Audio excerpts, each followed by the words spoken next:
नाही तर मला नवनाथजींकडनं मी म्हणजे फार प्रवचन ऐकतोय.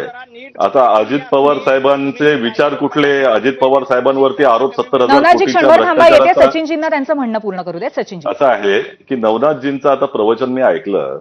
प्रश्न असा आहे की अजित पवारजींवरती 70,000 कोटी रुपयाचा एनसीपी वरती आरोप करायचा आणि 5 दिवसांनी त्यांच्याबरोबर जाऊन बसायचं. आणि दुसरीकडे दाऊदचे संबंध आहेत.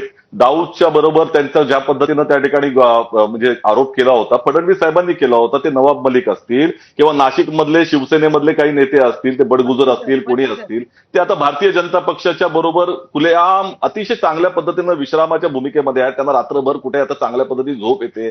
त्यामुळे हे सगळं जे चाललेलं आहे, इतका दुटप्पीपणा, मला असं वाटतं की या देशामध्ये असा तऱ्हेचा पक्ष आला असेल की इतका खोटा असू शकतो. म्हणजे इतका खोटारडेपणा, दुटप्पीपणा कुठल्या पक्षामध्ये नव्हता. या राजकीय महाराष्ट्रातल्या राजकीय खऱ्या अर्थानं परिस्थितीमध्ये हे पाहिलंच नव्हतं. हे नवीन आहे. ही संतांची भूमी म्हणतो. ही संतांच्या भूमीमध्ये हे पाप करण्याचं काम भारतीय जनता पक्ष करतोय. सुषमा, नक्की सचिनजी.